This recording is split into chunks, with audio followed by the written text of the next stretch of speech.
Demon Emperor Chapter 564. Ang nakaraan, nagpakilala si Chupa sa anak ni maitim na kalbo, bilang kaklase ng tatay niya. Sinabi ni Chupa tawagin na lang siyang tito. Nagpakilala din anak ni kalbo sabay nagpasalamat sa tito. Nagpapatuloy. Ano ka ba anak? Napakabobo mo naman! Daniel, bakit napakadali mong utuin? Ganyan na ba kababa ang kukote mo? Di ka nagmana sa akin? Ang hinayupak na to ay isa siyang pasaway na anak. Huwag mo siyang gagayahin. At hindi kami magkaano-ano. Hindi kami close. Kaya huwag mo siyang tatawaging tito. Parang awa mo na. Naintindihan mo ba ako anak? At ano naman ngayon kung tinawag kitang kaklase? Isang karangalan yon para sa'yo. Kalbo, swerte ka pa nga. Hindi lahat ng tao ay tinatawag kong kaklase. Kapag ang anak mo ay nangailangan at pumunta sa akin, kahit umiyak pa yan at magdrama, hindi ko siya tutulungan. Wala akong pakialam sa pinagsasabi mo, Chupa. Layuan mo ang anak ko. Papa, talaga bang hindi mo siya classmate? Para kasing nakakatandang kapatid mo siya kung umasta sa'yo. At bakit palagi ka na lang niyang niloloko? Loko-loko ka ba? Tapos tinatanggap mo lang na niloloko ka niya? Ganger, anak ko. Tingnan mo ang lalaking yan. Isa siyang walang kwentang tao. Kaya siya nakapasok sa sekto kasi malakas ang kapit niya. Yan din ang dahilan kaya di ko siya mabugbog dahil masyadong malaki ang pamilya nila. Kaya masyado siyang mayabang umasta dahil walang sumusubok na lumaban sa kanya. Ang pinakamataas lang na pwede niyang marating sa hinaharap ay isang matanda o di kaya tagapamahala. Hanggang doon na lang siya at wala na siyang ibang mararating dahil puro siya lakwat siya. Kaya huwag kang sasama sa taong yan. Kung hindi, masisira ang buhay mo. Masasama ka sa mga bisyo niya. Anak, ang isang kagaya mo ay malayo ang mararating sa buhay. Tandaan mo ang mga pangaral ko sa iyo bilang magulang mo. Dahil lahat ng mga ginagawa ko, pagsasakripisyo, ay para lang sa iyong magandang kinabukasan. Grabe talaga si Kalbo. Isa siyang hurang magulang. Dapat siyang tularan. Ha ha ha ha. Anong sabi mo? Pasaway akong anak? So ano ngayon kung pasaway akong anak? May magagawa ka ba? Huwag kang magmalinis, Kalbo. Pareho lang tayo. Ginagamit mo rin ang maliit mong mga koneksyon para umangat sa buhay. Tinatapakan mo yung mga maliliit na tao. Yung mga mahihina sa'yo. At kinokolekta mo ang kakarampot nilang kinikita. Para magamit mo sa pagsasanay. Huwag kang piling anghel dito, Kalbo. Dahil alam ko ang baho mo. Sa totoo lang, wala talagang hangganan ang pagiging sakim ng mga tao. Patungkol sa kapangyarihan, kayamanan. Gusto nilang yumaman at yumaman. Kahit sino tatapakan nila. Makuha lang nila ang gusto nila. Pero normal lang yan sa ating mga tao. Dahil isinilang talaga tayo na may kaakibat na pagiging buhaya. Pero para saan ba talaga bakit tayo nagpapakayaman at nagpapakahirap lumakas? Ikaw, Kalbo, iniinsulto mo ako dahil mayaman ako at isang pasaway na anak. Pero ang totoo niyan, inggit ka lang sa akin. Dahil wala ka nang meron ako. Itsura pa lang, talo ka na. Ginagaya mo ako. Ginagamit mo ang pambubuli sa mga mahihina. Ayaw mo lang talagang tanggapin na nagseselos ka sa akin. Pero kahit ano pa ang gawin mo, hindi talaga mababago yan. Yan talaga ang katotohanan. Na hindi mo matanggap. Lahat tayo dito ay mga masasamang cultivator. Hindi tayo mabuti. Kaya wag mong sabihin sa akin na isa kang mabuting tao at nagpapakitang gilas ka rito. Pinapakita mo rito na isa kang magandang ehemplo. Pero ang totoo, isa kang demonyo. Hindi mo may pagkakaila ang sabungan. Ginagawa mong manok ang mga trabahador. Yari na. Mabubuking na ako sa anak ko. Tumahimik ka na, Chupa. Sa mga pinagsasabi mong kasinungalingan tungkol sa akin, si UR at saka si Ganger ay mga matatalinong tao. At mga masisipag, malayo ang mararating nila sa buhay. Kaya ibinibigay namin ang lahat para sa kanila. Kahit galing pa ito sa masama. Hindi mo kasi danas ang buhay mahirap para lang masuportahan sila. Sa pag-aaral nila dito sa sekto, hindi katulad mo na isang tamad. Sinasayang mo lang ang buhay mo sa bisyo. Ang hinihintay mo na lang dito ay ang iyong kamatayan. Dahil wala ka nang mararating sa buhay. Silyado na ang pangarap mo. Wala kang alam ni isang martial arts. Puro ka ng kapogi. Hindi ka rin nagsasanay ng mabuti. Kaya ka lang nakaligtas sa nakalipas na sabungan dahil mataas ang cultivation mo. Kapag itinuloy-tuloy mo pa ang ganitong estilo na pag-ugali mo, sigurado ako na malamang sa alamang mahanap mo rin ang katapat mo at yun na rin ang magiging katapusan mo. Kaya tumigil ka na sa pagiging mahangin mo. Masyado kang mayabang.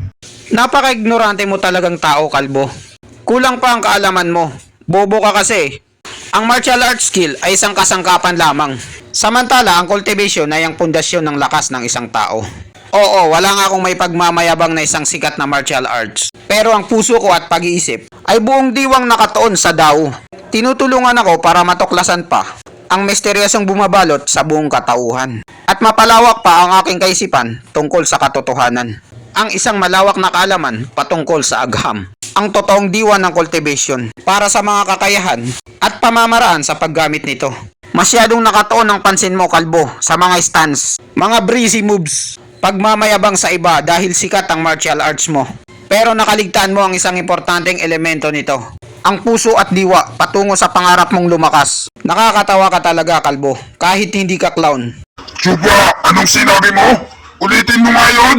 Ulitin mo yung sinabi mo. Hindi ko kasi naintindihan. Wala ni isa na pumasok sa isip ko. Bobo kasi ako. Ang mga mag-aaral sa sekto, lagi silang nag-aaway-away at malulupit sila sa isa't isa. Nagpapasiklaban sila at nagyayabangan patungkol sa kanilang mga kakayahan. Isinantabi na nila ang diwa ng Dao. Nakakalungkot talaga pagmasdan. Pati ang Radiant Stage na eksperto na katulad ni Kuilang ay ignorante siya patungkol sa diwa ng Dao. Hindi katulad ni Chupa na may alam. Galing pa siya sa labas na walang masyadong nagtuturo sa kanya. Pero kahanga-hanga ang ipinapamalas niyang kaalaman patungkol sa diwa ng Dao. Kung si Chupa ang maging mamumuno sa sekto, malayo ang mararating ng sekto at mapupunta sa tamang landas ang sekto at magiging sikat ito sa buong mundo balang araw. Anong kaguluhan to? Bakit kayo nakatayo lang at hindi nagtatrabaho? Pumipitiks na naman kayo. Bakit kaya siya napasugod dito? Ang single mom na to, mahilig siya magpasikat. Kayong mga trabahador na mga hampas lupa. Bakit nakaupo lang kayo? Tapos nakatunganga lang. Bakit hindi na naman kayo nagtatrabaho?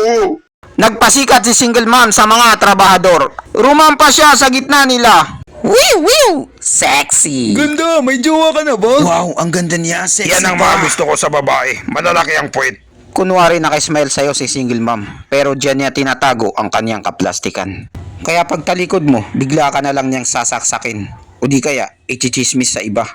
Hindi talaga mapagkakatiwalaan ng mga ganitong babae. Nung huling nagkita kami, may gustong magpapatay sa akin na hindi ko alam kung sino. Buti na lang nakaligtas ako sa awa ng Diyos. Ngayon, nagpakita na naman siya. Sigurado ako na wala na namang magandang mangyayari. Sino na naman kaya ang target niya ngayong oras na to? Buti na lang hindi ako ang tinarget niya. Swerte. Pero pag ako ang tinarget niya ulit, kawawa talaga siya sa akin. Senior sister, single mom, Mier. Ang tagal na nating hindi nagkita. Long time no see. Maraming salamat talaga sa'yo sa pagtingin mo at pag-aalaga sa kapatid ko. Habang malayo ako sa kanya, hindi ko alam kung paano ko masusuklian ang mga magandang itinulong mo sa kapatid ko. Ano ka ba? Wala lang yun. Masyado ka namang formal at seryoso sa buhay. Alam mo naman na magkapatid tayo dito. Huwag mo nang isipin yun. Oo, Yoir, kumusta na ang pag-ensayo mo? Siguro lumalakas ka na. Senior sister, single mom, ngayon ay kampante na ako. Gumagaling na ako sa paggamit ng teknik na to. Kaunting panahon na lang at mamamaster ko na to. Magaling kung ganon. Paghusayan mo pa ang pag-ensayo. Aray, ang sakit! Hindi alam ni single mom ang tungkol sa sakit ko. At ayokong ipaalam sa kanila. Yoir, batang Blondie, basta pagsipagan mo lang. Work hard. Dapat isipin mo lagi ang ginawang pagsasakripisyo ng ate mo para lang mapalakas ka. Hindi mo pwedeng sayangin ang lahat ng paghihirap niya. Kailangan mo pang lumakas ng todo. Aray! Opo, senior sister, single mom. Ang sakit na! Bitawan mo ako, tangina mo! Halatang halata na hindi pa magaling si Batang Blondie na UR. Sinasamantala naman ito ni single mom. Napakawalang hiya talaga ng babaeng to. Kunwari mabait, yun pala demonyo. Pero okay lang yan, at least hindi ako ang tinitira niya.